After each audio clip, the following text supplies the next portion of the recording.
There's a quote from one of my English teachers at Lower Merion named Mr. Fisk. He had a great quote that said, "Rest at the end, not in the middle." And that's something I always live by. I'm not going to rest, I'm going to keep on pushing now. There are a lot of answers that I don't have, even questions that I don't have.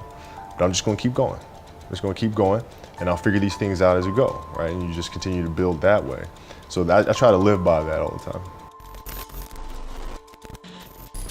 I had a purpose. I wanted to be one of the best basketball players to ever play. And anything else that was outside of that lane, I didn't have time for. At what age did that goal become crystal clear? I made that deal with myself at 13 years old. At 13 years old? 13 years old. That's the you deal were I made. Crystal clear about it? Crystal clear. And where did inspiration come from? The love of the game. The love of the game, the challenge. Like I would watch Magic play, I'd watch Michael play, and I would see them do these unbelievable things, and I'd say, can I get to that level? I don't know, but let's find out. Let's find out. I had a summer where I played basketball when I was like 10 or 11 years old, and here I come playing, and I don't score 1 point the entire summer. I remember crying about it and being upset about it, and my father just gave me a hug and said, "Listen, whether you score 0 or score 60, I'm gonna love you no matter what." Wow. Now that is the most important thing that you can say to a child.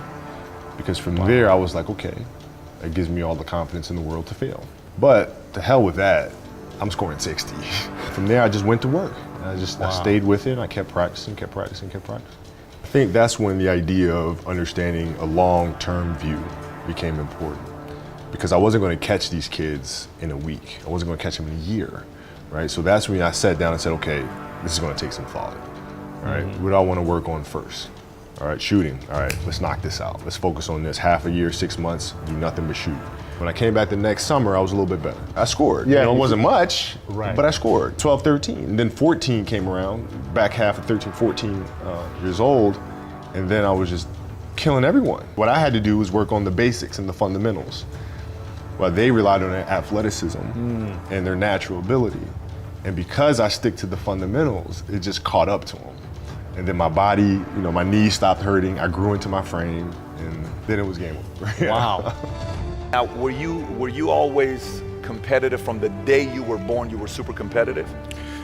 Competitive with things that I participate in. So I'll put it to you this way. So basketball for me was the most important thing. So everything I saw, whether it was TV shows, whether it was books I read, people I talked to, everything was done to try to learn how to become a better basketball player. Everything. And so when you have that point of view, then literally the world becomes your library to help you to become better at your craft. So at 13 years old, I had a kill list. And so, they used to do these rankings. It was Street and Smith basketball rankings. And I was nowhere to be found because I was like 6'4", scrawny, like 160 pounds soaking wet. So I was like 57 on the list. And so I will look at 56, 55, all the way up to number 1, who these players are. I gotta hunt them down, right? And so that became my mission in high school, is to check off every other person, all those 56 other names, hunt them down and knock them down. So I would size you up and see what your strengths and weaknesses are. How do you approach the game? Are you silly about it? Are you goofy about it? Are you good at it just because you're bigger and stronger than everybody else? Right? Or is there actually thought and skill that you put into it? Right? And when I'd play to my weaknesses. I always work on the things during those games that I was weak at. Left hand, pull up jump shot, post game. Right? So I have a strategy. Yeah. What was really your work ethic like, and for how long did you stay disciplined? Every day. Since 20 years. It was an everyday process, and trying to figure out strengths and weaknesses. For example, jumping ability. Now, my vertical was a 40, it wasn't a 46 or a 45. My hands are big, but they're not massive. Right? So you got to figure out ways to strengthen them so your hands are strong enough to be able to palm a ball and do the things that you need to do. Quickness, I was quick, but not insanely quick.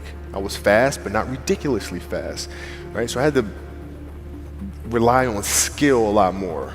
I had to rely on angles a lot more. I had to study the game a lot more.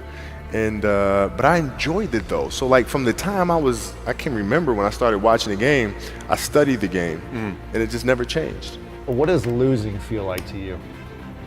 It's exciting because it means you have different ways to get better. There's certain things that you can figure out that you can take advantage of, right? Certain weaknesses that were exposed that you need to shore up. But the hardest thing is to face that stuff. You got to look at the reality of the situation. You know, like for me, it's not, you kind of got to get over yourself, right? And then after that, it's okay, well, why did those air balls happen? Got it. I didn't have the legs. So I look at it with rationale and say, okay, well, the reason why I shot air balls is because my legs aren't there. I go, well, next year they'll be there, right? I got to get stronger. You have to do the hard stuff and watch that game and study that game to not make those mistakes over and over again. You got to deal with it. Face it. Got to deal with it. Face it, learn from it. And it sucks to lose. Right. You don't want to have that feeling again, do you? Right? So you got to really study it, face it. And not to say you'll win the next time you face it, but at least you'll give yourself a better chance. Yeah. It's an obsessiveness that comes along with it. You want things to be as perfect as they can be, understanding that nothing is ever perfect. But the challenge is try to get them as perfect as they can be. And what can you do? It's in your control. So control what you can. I don't know if that's what you call the Mamba mindset, but how did you develop that? And Well, when did it start? It started in middle school and high school. Because a lot of the kids that I was playing against were inner city kids. And so they're looking at me as if, okay, this kid's soft. They felt like they could try to be physical or try to intimidate me and do all this other stuff, which they couldn't. Right? You're trying to attack me, how am I going to attack you? How can I mentally figure out ways to break you down? How can I show you that, no, I have the edge? And what would you do to mentally break people down then? One of the things I would do is while everybody would be at the cafeteria work, eating and doing all sort of stuff, I'd just go back to the gym. And so that was my way of showing them, you're not going to outwork me. Wow. I see a lot of players take vacations with other players that are close friends. And we'll just take vacations just to take vacations or just hang out just to hang out. Like I never did that. But it was a Why not choice. though? Why didn't you do that? Well, because when I retire, I didn't want to have to say, I wish I would have done more. I don't want that. I played games with the flu. I played games with 102-degree fever, man. And we had a game against Toronto in 2000. And Vince was tearing the league up. My back was jacked.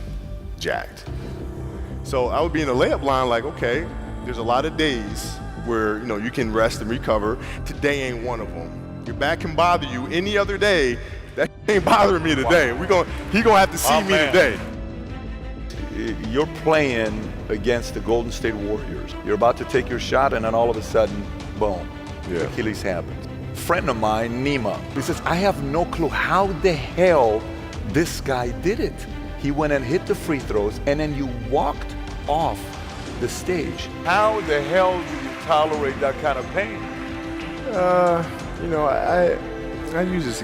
I tell this example, and I think this is the best way to explain it.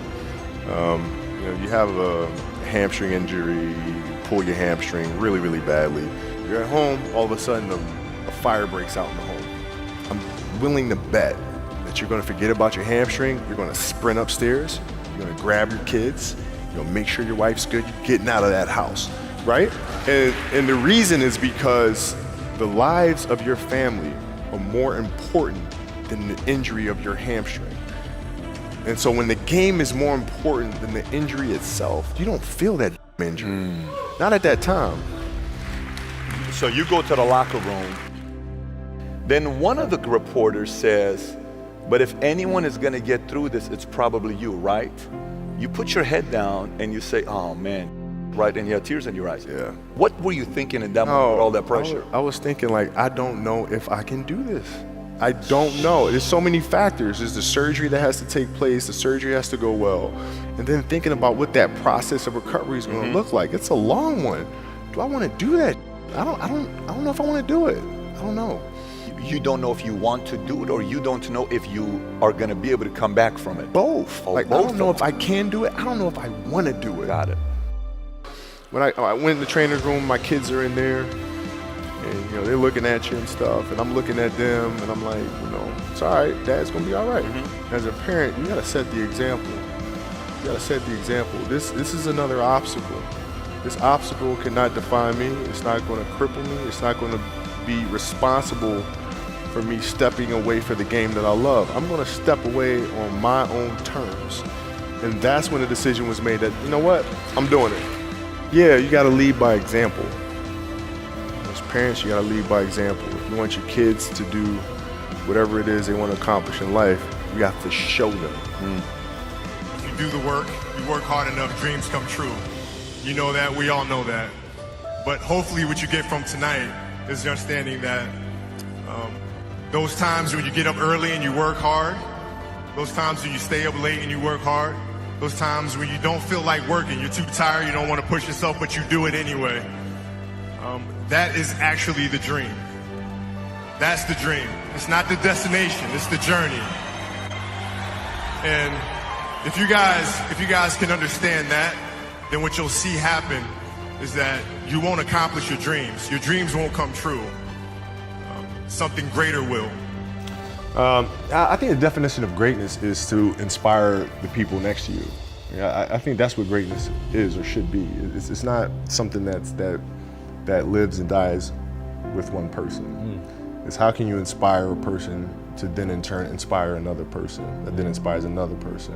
And that's how you create something that I think lasts forever. Yeah. And I think that's our challenge as people, is to figure out how our story can impact others and motivate them in a way to create their own greatness. What can I say? Mamba out.